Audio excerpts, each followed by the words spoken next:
My journey began a long time ago, and I think it began when they established perpetual adoration at St. Margaret Mary. And that, I wasn't intentionally beginning my vocation back then.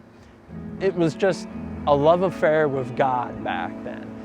Now, ironically, what had happened when I was still in high school, 17 years old, I joined the Army National Guard. So that summer, I went off to basic training, and I was seeking my way during the compass training range in the Army. And it was there when I was trying to learn how to navigate through the woods that I figured out what I wanted to do with my life. And I came to the conclusion I wanted to be a priest and enter the seminary. So while I was still in the Army National Guard and on the weekends running around the woods and shooting machine guns, I entered St. Joseph's Abbey, St. Joseph's Seminary College. And it was really a beautiful time during my life. There was many campfires, I had close friends. We had a great time. It was really, for me, like a close fraternity. I made many close friends. So after I graduated from St. Joseph's Seminary College, I went to Notre Dame. And eventually, I felt as though it would be good to leave and embrace a life of dating. And that's what I did over the next 18 years. Fell flat on my face, and I dated some great girls. And there was some pain in there. Career-wise, I entered a field where I helped people with developmental disabilities.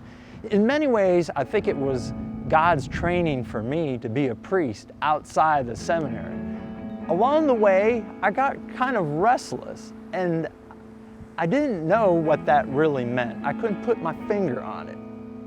St. Augustine said, "Our hearts are restless until they rest in you."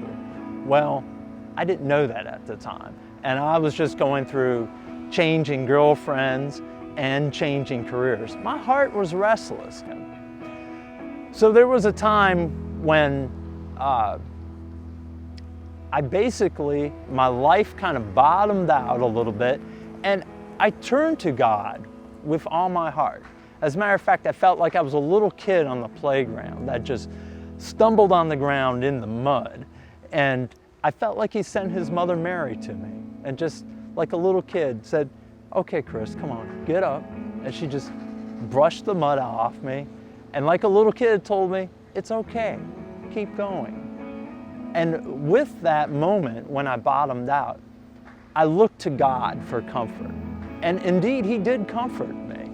And with the guidance of one of my best friends from the time when I was first in the seminary, Father Clyde Mahler out in Morgan City, we simply sat down like friends do. Every night we talked, and he told me about what he did day in, day out as a priest. I was captivated by that.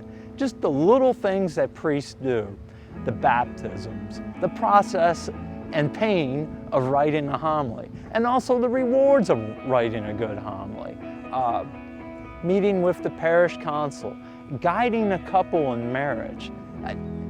Father Clyde showed me what it was like to be a priest on the front lines of God's grace. And it was something very happy and joyful. And that led me back to the seminary just a few years ago. So here I am today, just 2 months, not but 2 months after I'm ordained. And I love being a priest. I wouldn't trade it for anything else.